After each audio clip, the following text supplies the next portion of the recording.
Okay, so let's get to breaking down this fight. Dustin the Diamond Poirier versus Habib the Eagle Nurmagomedov.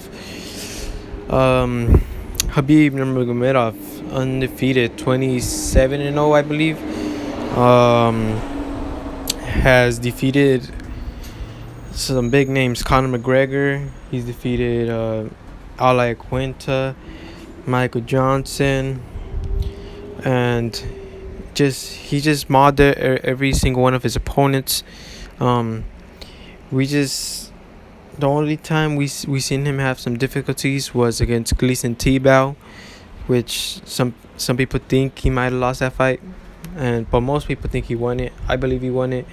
Um, the fight against Al Iaquinta, he done he wasn't able to secure some takedowns, but he was still beating him on the feet, and it was just a one-sided match. I know if you guys go back and see that fight, Joe Rogan's kind of making it seem like if it's a two-sided fight, but in reality, it was just a one-sided beatdown.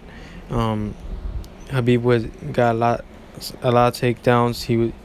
The numbers of the striking was very differential, favored Khabib by a lot, and Dustin Poirier has defeated some big names. Dustin Poirier has been on the freaking roll. He has beaten Justin Gaethje, former champ, Eddie Alvarez, former champ, Anthony Pettis, former champ, and then he's also beaten. There's one more name in there. Just remind me, you guys, of that other name. Oh, and Dustin Poirier is just very phenomenal. His fighting is very based on his boxing. His takedown defense is also very good. But will he able to stop Khabib? I don't know. Oh, the other name was Max Holloway. There you go. Just popped into my name, which Max Holloway's the featherweight champ who was going up to try to be the interim champ in the interim champ match against Dustin Poirier, and Dustin Poirier just freaking beat a guy who seemed unbeatable, as in Max Holloway. So he is gonna try to do again, but it's gonna be very different because Khabib and Max Holloway is very different fights, and Khabib's gonna be trying to take him down. But this guy has stopped some really good guys. He stopped Justin Gaethje. That takes a lot. He was in a war with him, and he was able to stop Justin Gaethje, who is a knockout artist with very heavy hands. And Dustin Poirier, as far as his losses go, since getting in lightweight, he fought Michael Johnson, but it was kind of like he was barely adapting to the division. He had just entered the lightweight division, coming up from featherweight, so he was just kind of feeling the power still. So yeah, he ended up getting knocked out by Michael Johnson, but I feel like he was just barely adapting to the division. And as far as this fight goes, Habib, he's gonna have to try to do what he does to every other opponent. That's what he's gonna try to do. That's what he's gonna go for. But this is gonna be Khabib's toughest matchup. He hasn't fought somebody like Dustin Poirier. So Habib is gonna just try to tire him out, take him down. I don't think it'll be very smart of Habib standing up as much as he does with his other opponents to Dustin Poirier. Because Dustin Poirier, we haven't really seen him get exhausted. So I think Dustin Poirier will have a huge gas tank. So I really don't think it'll be a good idea for Habib to stand up with Dustin Poirier. And as far as for Dustin Poirier, Dustin Poirier has to avoid the takedowns.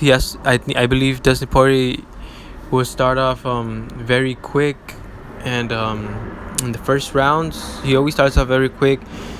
He's gonna kind of shock the world a little bit, kind of scare the Khabib fans a little bit in the very first rounds.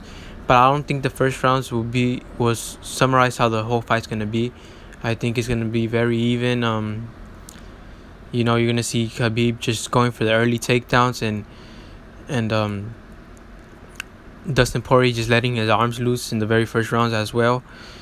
And Dustin Poirier, most of his punches are hooks, so Dustin Poirier usually throws a lot of hooks, fast hooks, and then it's those that just kind of go straight that are gonna surprise Khabib, because I think Khabib's gonna have his hands to his side. So the ones that go straight, those might surprise Khabib. And then if you look at the Dustin Poirier Max Holloway fight, Dustin Poirier catches Max Holloway with a clean knee to the face, which opens up Max Holloway's face, and he starts bleeding. If he's able to make Khabib Nurmagomedov bleed like that, we don't know how Khabib's gonna react to the blood, because he's never bled before. So we don't know how this guy's gonna react. If he might panic a little bit, and then if he does start bleeding and it kind of surprises Khabib, the last thing you want to do against Dustin Poirier is panic, because as soon as he starts panic, that's when Dustin Poirier goes all out and starts rushing his opponents. So this is gonna be very interesting. I think who's ever back is against the Octagon is not gonna favor them in this fight. So Dustin, key to victory. Get Khabib in trouble, and then just try to rush him. And Dustin Poirier, he kind of he keeps his distance, but it's not very not very much distance. It's kind of like mid distance. So I believe Khabib will have an easier way to kind of grab Dustin, but is those little things like the kneeing, the rushing his opponents when they're in trouble, that might put a difference to this and might end Khabib's 27-0 win streak here. But Khabib has done this to every opponent. So if you want to put your money on Khabib, that's kind of the more normal thing to do. But I think if I were to summarize this, I think I have Dustin Poirier shocking the world round 3. So that's my opinion on this fight. Let's see how it goes. Thank you for watching.